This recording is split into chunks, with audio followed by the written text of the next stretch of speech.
Il n'y a absolument rien de bon qui ne ressort d'un sentiment de culpabilité. Malheureusement, c'est un sentiment que l'on connaît souvent trop bien quand on est entrepreneur et c'est la raison pourquoi aujourd'hui, je m'attarde à ce sujet-là. Pourquoi on n'est pas capable de se débarrasser de ce sentiment de culpabilité-là, principalement dans beaucoup de rôles de nos vies, mais surtout quand on est entrepreneur. C'est rien de positif, il n'y a aucune bonne décision qui sort de là, on n'est pas à notre plein potentiel quand on ressent de la culpabilité. Alors pourquoi est-ce qu'on n'est pas capable de s'en débarrasser? Quels avantages pour réussir à se débarrasser de la culpabilité on va retrouver dans le but, dans l'objectif et dans la façon d'être paresseux ou efficace en entreprise. On va amener aujourd'hui aussi les 4 avantages d'être paresseux, efficace en entreprise.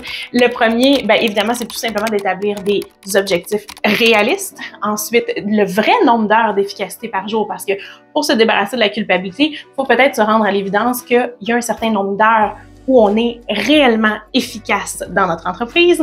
Ensuite, on va aussi parler du fait que d'être occupé à l'extrême ne nous amène à rien et va nous amener la plupart du temps justement de la culpabilité. Et finalement, on va terminer avec l'art de demander de l'aide dans la vidéo d'aujourd'hui. L'idée pour moi d'avoir mon entreprise était automatiquement liée à des responsabilités. Je le savais, j'ai grandi en entreprise, j'ai vu mes parents travailler de jour, de soir, de fin de semaine, pendant les vacances, à distance, à la maison. Donc, je savais que c'était une immense quantité de responsabilités et de tâches à accomplir. Mais je ne savais pas que c'était possible de le faire autrement, de pouvoir choisir ma réalité, de quoi ont l'air mes semaines, mes journées, de voir mon horaire adapté à ce que j'ai envie de faire, mais sans être au détriment de la qualité de mon travail et du succès que je peux avoir avec mes collaborations clients. Évidemment, c'est pas sans conséquence. Si je décide de travailler 1 heure dans ma semaine, c'est sûr que ça va avoir un impact sur mon chiffre d'affaires. Mais c'est possible de travailler 4 jours, semaine, et pourtant être autant efficace et même peut-être plus que si j'établis ma semaine sur 5 jours et pas nécessairement en travaillant 12 à 13 heures par jour non plus. Tout ça réside dans les 4 sujets de la vidéo d'aujourd'hui et qui nous permettent d'adapter notre réalité pour enfin se dissocier de cette culpabilité-là qui nous habite trop souvent quand on est entrepreneur. Donc, l'avantage numéro 1 d'être paresseux ou efficace en affaires dans le but de se débarrasser de notre culpabilité qui nous habite trop souvent, c'est tout simplement d'établir des objectifs qui sont réalistes. Réalistes pour soi. Et on sait que le soi et l'époque dans laquelle on vit notre vie va être complètement différente d'une saison à l'autre. Je suis personnellement dans une saison où j'ai des grands ados.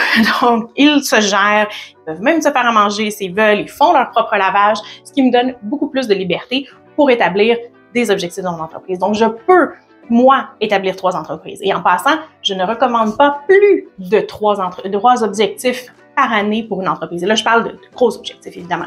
Mais le 3 revient assez fréquemment. Donc, 3 objectifs par jour, 3 objectifs majeurs pour notre année qu'on peut subdiviser dans nos périodes, dans nos trimestres. Ça, c'est complètement libre à soi, mais l'objectif, c'est d'y aller avec 3 si on a la capacité d'en prendre. Ça peut être moins. Évidemment, quand j'avais, il y a 10-12 ans, quand mes garçons étaient beaucoup plus petits, 3 objectifs d'affaires auraient été complètement irréalistes pour moi. En fait, c'est là où la culpabilité va arriver parce qu'on se fixe des objectifs qui ne sont pas réalistes et malheureusement, on devrait le savoir à l'avance qu'on ne les atteindra pas et c'est là où ça devient vraiment déplaisant pour nous comme soit pour entrepreneurs, on n'arrive pas à se réaliser. Donc, le but, à ce moment-là, l'avantage d'être paresseux, ça va être d'établir des objectifs qui sont réalistes pour soi dans la période de vie dans laquelle on est. C'est tout à fait correct d'en établir qu'un seul, d'en établir 2, peut-être qu'une année, il n'y a rien qui va grandir, on va juste maintenir notre entreprise et encore une fois, c'est tout à fait correct. Il faut y aller avec où on en est. Évidemment, c'est pas grave non plus d'y aller avec un plein potentiel. 3, on est là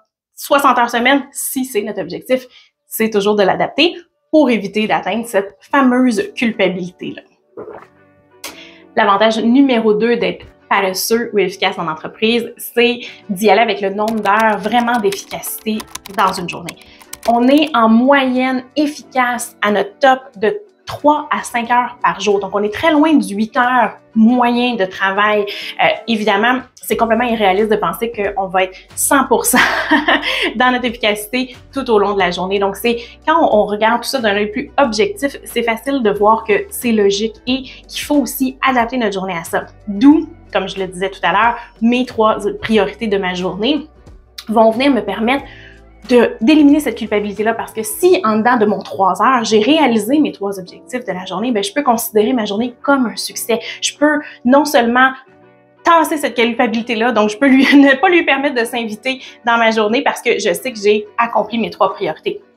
Il y a toujours possibilité d'en faire plus, on le sait, mais il faut pouvoir tracer la ligne entre avoir fait ce qu'on devait faire et, prendre peut-être l'avance, parce que parfois, ça peut être ultra bénéfique de prendre l'avance, puis ça peut être encore une raison de célébrer beaucoup plus grande, mais de tracer la ligne à dire que cette journée est un succès nous empêche d'inviter la culpabilité et nous permet de nous recentrer encore une fois sur un objectif qui est beaucoup plus réaliste. Donc, on le sait, c'est déterminé, c'est prouvé que ce n'est pas un 8 heures complet de productivité qui est réaliste d'atteindre, donc plutôt un 3 à 5 heures en ramenant nos priorités. On élimine cette culpabilité-là et on peut célébrer davantage quand on en a accompli plus, mais on peut aussi simplement, et en fait, il faut surtout célébrer nos 3 priorités quand elles sont réalisées pour pouvoir s'assurer d'éliminer cette culpabilité-là. C'est pour ça d'ailleurs que moi, mes 3 priorités sont divisées entre la top 1, 2 priorités numéro A, lettre A, et parfois des priorités B. Évidemment, quand ma 1 est faite, déjà, ça devrait être un succès et je devrais déjà le célébrer, même si je le fais pas tout le temps. Même chose après ça, quand je réussis à passer au travers de mes A, succès, on peut décrocher le téléphone, fermer l'ordinateur et s'en aller, mais la réalité, c'est que souvent, on peut en faire plus que ça et souvent, on ne se donne pas tout le crédit parce qu'on en fait plus. Donc, encore une fois, on vient établir des priorités réalistes dans un nombre d'heures qu'on le sait, dans lesquelles on va être efficace et on se met pas une pression pour être autrement parce que ça fait partie de nous. On est tous humains. Au début de Vintage Virtuel, j'ai par probablement réflexe et parce que j'ai grandi en entreprise, appliqué à peu près ce que j'ai vu mes parents faire. Donc, rentrer dans mon bureau le matin qui est dans ma maison, mais commencer ma journée, me connecter, faire mes choses, arrêter en fin de journée à 5 heures et modeler tout ça pratiquement sur un copier-coller d'un rôle d'employé. Donc, pas que nécessairement c'est mauvais, au contraire, mais c'était pas, je me suis rendu compte assez rapidement, c'était pas ce que je recherchais dans mon rôle, c'est pas ce qui me donnait un sentiment d'accomplissement dans mon rôle d'entrepreneur. Donc, j'ai pris un petit peu de recul et j'ai révisité. Malheureusement ou heureusement, malheureusement pour mes parents à l'époque et heureusement pour maintenant, on a beaucoup transformé le rôle d'entrepreneur et on a aussi pris le temps de sortir un petit peu du moule. Les horaires aussi sont beaucoup plus flexibles maintenant, peut-être avec le télétravail qui est de plus en plus populaire, même dans le rôle d'employé, ce qui permet de pouvoir réaliser et amener son entreprise avec un succès, même si on fait des horaires atypiques, même si on travaille différemment, ce qui est merveilleux pour la vie de nos jours et qui nous permet aussi de pouvoir apporter notre petit grain de sel, notre touche de personnalité dans notre rôle, ce qui fait non seulement qu'on va se réaliser beaucoup plus et encore une fois qu'on éloigne avec beaucoup plus de succès la culpabilité de nos vies et encore là, je pense que ça vaut la peine comme succès d'être célébré. Plus nous sommes occupés à l'extrême, moins en réalité on devient accompli, moins on en fait réellement dans notre entreprise. C'est comme si ces deux réalités-là deviennent inversement proportionnelles. Donc, même si on a l'impression de se donner à 110%, j'en ai déjà parlé dans des vidéos précédentes, me connecter à 4 heures du matin pour essayer de prendre l'avance, faisant en sorte que dans mon après-midi, à 2h30, 3h, j'étais plus efficace du tout. Donc, plus on essaie d'en donner plus, on dirait que moins on en fait en réalité. Pourtant, c'est quelque chose que quand on le dit de cette façon-là, on sent la logique derrière tout ça et on a l'impression qu'on le sait, mais clairement, parfois, on l'applique en espérant que le résultat soit complètement différent. Donc, c'est important de se rappeler que c'est hyper important de prendre du recul, de prendre des pauses. En fait, les pauses devraient être pratiquement autant obligatoire que les journées de travail pour pouvoir se donner le temps de se reposer. Il n'y a aucun cerveau qui crée et qui a un côté artistique vraiment développé qui est surchargé. Il faut prendre de l'espace. Donc, c'est pour ça que parfois, il faut s'en aller à l'extérieur. Il faut être en forêt pour pouvoir avoir les idées beaucoup plus claires. Quand on est pris dans un mandat, dans un contrat ou dans une problématique ou une situation, la preuve, ça a pris 2 semaines avant que j'arrive avec une nouvelle vidéo. Évidemment, j'étais effectivement dans quelque chose.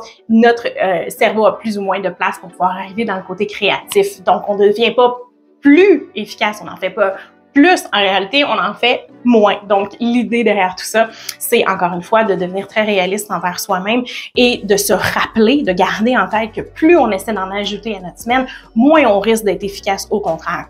Donc, encore une fois, éliminer cette culpabilité-là de « on n'en a pas fait assez » parce qu'en réalité, on sait que si on en ajoute, on va devenir inversement, proportionnellement non efficace. Donc, l'objectif, c'est de garder ça en tête, de prendre 100% de notre énergie pour se reposer quand c'est le temps parce que c'est là où on va devenir beaucoup plus efficace, quand on va se remettre au travail. Donc, la pause devrait être plus obligatoire que le lundi matin, tant qu'à moi, pour nous permettre d'en accomplir encore plus et d'aller plus loin dans notre entreprise, évidemment. Et finalement, la 4e astuce derrière le côté paresseux ou efficace d'être entrepreneur pour éliminer la culpabilité, c'est de demander de l'aide. Mon rôle à moi, en tant qu'adjointe virtuelle pendant plusieurs années auprès des entrepreneurs que j'accompagnais, était justement d'être un second cerveau pour la plupart d'entre eux. Donc, je connais bien la réalité, à quel point ça fait une différence dans la vie des entrepreneurs. Quand notre cerveau, justement, bouillonne, on ne sait plus où on en est dans nos projets, c'est à ce moment-là où on a besoin d'un deuxième cerveau. C'est pas toujours facile de déléguer, d'avoir la confiance, puis de dire on remet notre création ou notre bébé entreprise dans les mains de quelqu'un d'autre, mais c'est là où ça fait une très, très, très, très, très grande différence. Donc, de façon très transparente, je pense que c'est important de savoir bien s'entourer parce que l'expression qui dit que seul on va vite mais qu'ensemble on va plus loin prend tout son sens dans cet exemple-là. On peut effectivement faire beaucoup de choses toute seule et je dis pas qu'on n'y arriverait pas, mais c'est certain qu'on n'irait probablement pas aussi loin dans la réussite de notre entreprise ou dans la grandeur que celle-ci peut prendre si on s'entête à rester seul. Évidemment, il y a plusieurs formules là-dedans, mais demander de l'aide, que ce soit par via sous-traitance, par une employée, par des fois la famille qui peut accompagner dans tout ça, peu importe la formule, encore là, on fait ce qui nous convient à soi-même, mais c'est là où la différence arrive et aussi où on va enlever encore une fois une grande partie de notre culpabilité parce que ça va nous permettre de passer au travers de façon réaliste de notre liste de tâches, de nos priorités, dans un nombre d'heures qui est réaliste pour nous et aussi sans nous occuper trop à l'extrême, comme les 3 avantages que j'ai nommés un petit peu plus tôt. Demander de l'aide va venir rapporter tout ça ensemble et faire un grand mélange pour pouvoir nous permettre d'accomplir plus dans notre entreprise et surtout atteindre nos objectifs. Sans la culpabilité toujours. C'est ici que ça se corse ou que c'est ici qu'au contraire, tout ça vient fusionner ensemble dans le but d'être toujours encore plus accompli en tant qu'entrepreneur. Un des sujets qui me tient le plus à cœur de partager avec la chaîne de Vintage Virtuel, c'est de démystifier le mythe qui dit que lorsqu'on est entrepreneur, on se doit de travailler le 60 à 80 heures semaine et dans cette vidéo-ci, j'ajouterais la culpabilité qui prend la place, le fait qu'en tant qu'entrepreneur, on doit toujours avoir l'impression d'en accomplir plus ou qu'on peut jamais se permettre d'arrêter ou qu'on peut jamais se permettre d'avoir une légèreté au niveau de nos semaines, de nos journées. Alors que bien au contraire, c'est dans ces moments-là qu'on peut en créer plus, qu'on peut aller plus loin, qu'on peut avoir justement l'esprit tellement bien ouvert et léger que c'est là que les idées vont arriver, vont jaillir pour nous permettre d'accomplir encore plus, encore mieux. Donc, brisons le mythe des 60 à 80 heures par semaine et brisons aussi surtout le mythe qu'un entrepreneur n'a jamais fini sa journée parce que, au contraire, c'est très possible de le faire et ça nous prend ces pauses-là pour pouvoir aller encore plus loin dans nos entreprises pour en réaliser encore plus. Si vous avez aimé la vidéo d'aujourd'hui, je vous invite à nous laisser un petit pouce d'encouragement, à vous abonner aussi. Je vois que les vues augmentent grandement, ce qui est formidable, mais c'est pas tout le monde qui est abonné. Donc, appuyez sur le petit bouton, là, ça coûte vraiment $0 et ça permet de pouvoir être notifié quand je poste une nouvelle vidéo. Donc, faites les 2 gestes là-dessus et laissez-moi dans les commentaires aussi à quel point vous ressentez la culpabilité quand vous êtes entrepreneur. Je suis curieuse de voir vos réalités et moi, je vous dis à la prochaine vidéo.